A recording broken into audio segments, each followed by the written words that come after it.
ça pose la question du logement des personnes. On ne les loge pas n'importe comment. Pouvez-vous nous donner des exemples concrets de la manière dont sont logés les gens à Paris? C'est qu'on voit de grands immeubles, tu sais, de grands champignons. Il y a des projets de logement à Matsikoina, à Arons. Est-ce que vous pouvez nous donner des exemples concrets de ce que vous dites sur les grues et le logement qui sont documentés, ainsi que les autres candidats à la suite? Oui, sur les projets, sur le document d'urbanisme PLU arrêté en février 2013, je l'ai dit, il y a en surface totale globale à urbaniser sur Staris, nous sommes à 60 hectares. En classant toutes les zones 1, 1 à 1 et 2 à 1. Bon, c'est quelque chose de très important, de trop important. C'est une augmentation qui est liée à hauteur de 7% de la population actuelle pour les 10 années. Nous, ce que nous souhaitons faire, c'est une maîtrise de cette urbanisation au travers du PLU et arriver à une progression de 3% pour les prochaines années, c'est-à-dire la moitié de la surface. Il faut savoir aussi une chose, que les zones constructibles peuvent être pénalisées par une taxe foncière. C'est un suspens, c'est l'effet Damoclès, qui peut, à un moment donné, supporter les propriétaires fonciers qui ont été urbanisés.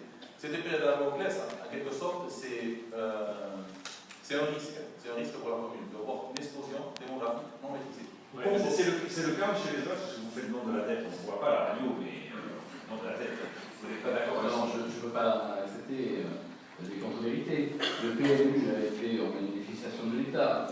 On a diminué de 50% les surfaces constructibles. Elles sont pas de 60 hectares, elles sont de 40, elles étaient de 80 avant. Bon, je ne peux pas, et ça c'est vérifiable, je ne peux pas laisser dire cela. Ensuite, toutes les constructions que l'on voit actuellement, elles se font sur des terrains qui sont constructibles depuis plus de 30 ans. Ce sont dans des zones où il y a l'assainissement collectif. Si une mairie refuse des constructions sur des zones qui sont assainies de manière collective, le demandeur qui veut construire va au tribunal administratif et nous perdons. Nous n'avons absolument pas augmenté les surfaces constructibles au profit de ces grues que l'on voit actuellement. Vous êtes contre le projet, par exemple, les projets qui sont en cours, ceci de Saint-Martin, les projets, on a parlé de Matsikoina. Oui, bon, on ne peut pas être contre. On peut dire 130, 160 logements là, et seulement des logements. Oui, si vous permettez, j'ai quand même un autre exemple sous mes fenêtres, où je vois pousser de nouveaux bâtiments, alors que l'assainissement collectif n'y est pas là. Donc, contre tout ça,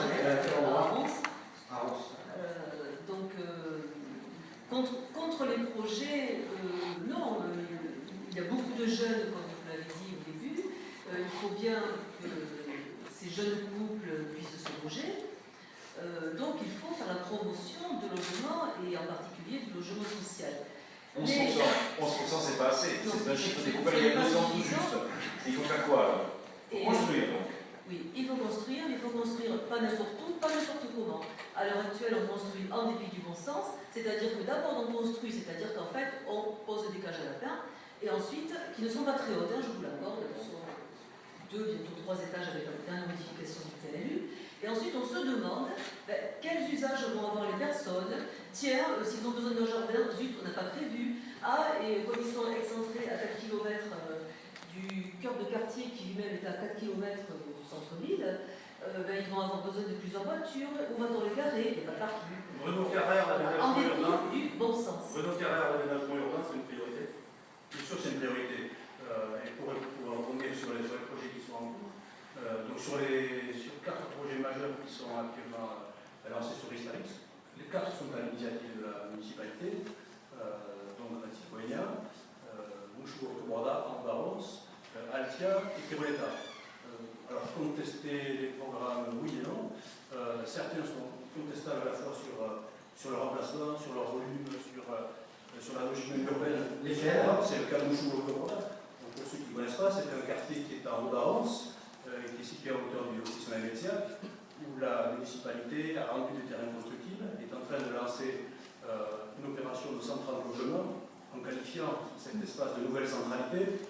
Ceux qui connaissent un petit peu, il faudra vous interpréter ce terme de façon assez précise, où sur un secteur où l'assainissement collectif, contrairement à ce que disait Dominique Lesbat, ce n'est pas en place. Jean-Claude Saint-Jean, tout à l'heure, j'ai pas compris. Vous êtes contre le logement social si Non, c'est pas ce que j'ai dit. J'ai dit, je suis pour le logement, bien sûr, il faut loger les jeunes, il faut loger la population, je ne suis pas contre le logement, je dis qu'il faut pour une maîtrise de l'urbanisation et une maîtrise d'une arrivée, une population nouvelle. Il faut donner la possibilité à ces gens nouveaux d'avoir toutes les structures qui leur rendront service, que ce soit tant sur l'activité commerciale, que ce soit sur les écoles, sur tous les besoins. Savoir se travailler en amont. Ensuite, attendez. Je ne suis pas un menteur. Parce que je dis, j'ai pas dit que vous étiez un menteur. Je ne voulais pas dire pour la mairie. Je ne voulais pas dire pour la mairie. Vous ne voulez pas dire, vous voulez peut-être penser. On y va. Non, écoutez, c'est par rapport au propos de M. Lesbat qui disait, voilà, il faut laisser terminer, pour me dire, il me parlait de 80 hectares et de 140 hectares. J'ai un document ici, qui est officiel. On va pas le voir à la radio. Non, mais chacun, je peux le faire passer. Il ne parle pas de 80 hectares et de 40 hectares, il parle de 55,5 hectares de terrain qui sont potentiellement constructibles sur la commune Staris. Alors moi je laisse seul juge les personnes qui sont ici présentes, qui dit la vérité. Est-ce que c'est ce document officiel ou c'est les propos de Dominique Lesbat, l'urbanisation a été mal pensée, elle est nécessaire selon vous. Je voudrais quand même repartir sur le propos d'Anne Saint-Martin. Elle voit devant chez elle des bâtiments qui se construisent.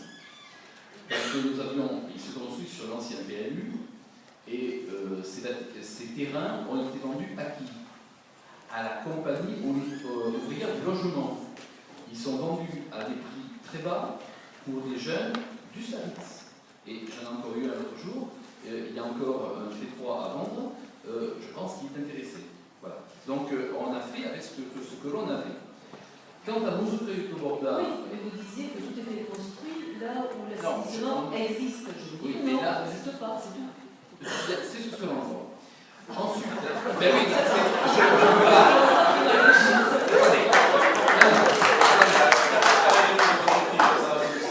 alors, Moussoukré-Borda, l'assainissement arrive. Il a commencé la semaine dernière.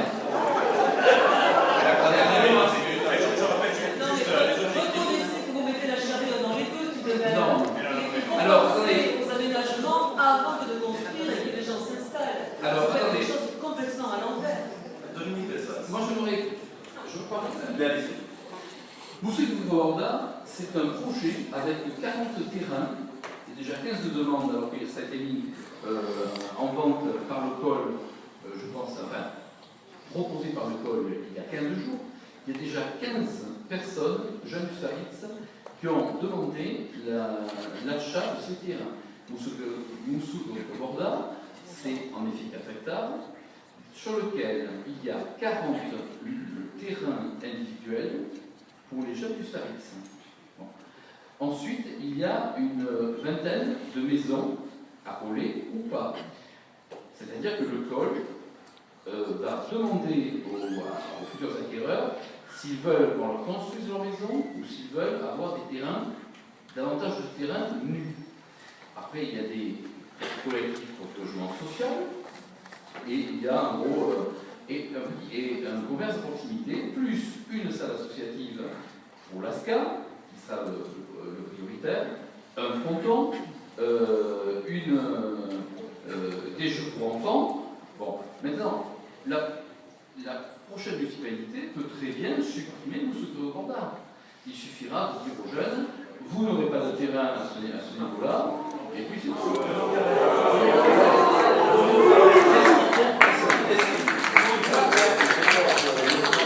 La jeune génération pour permettre aux jeunes couples de s'installer. Où est-ce qu'il faut sacrifier ces logements parce qu'on ne peut pas assurer tout ce qui va avec tous les services qui vont avec. Est-ce qu'il faut faire un choix ou pas? Oui, il faut forcément faire des choix. Mais il n'empêche que le choix qui a été fait, restons sur Moussoukré-Borda, il va complètement à l'encontre des objectifs du PADD, du plan d'aménagement de développement durable, où on dit que les nouvelles zones doivent rester près des centralités. On dit aussi que les zones doivent rester desservies par les transports en commun. Bon, là, le tableau unique qui a été présenté par Dominique Lesbat, bien sûr, fait fi de toutes les nuisances de circulation sur la route d'Arros, qui est déjà assez contrainte. Il nous parle de l'ASCA. nous avons rencontré les dirigeants d'Alaska, c'est pas leur volonté première de rester. En revanche, pour ceux qui souhaitent, eux, c'est leur volonté qu'ils avaient déjà émise au comité du quartier. Au début, lorsque ce comité existait, c'était d'être au centre d'Arros et de participer activement à la vie.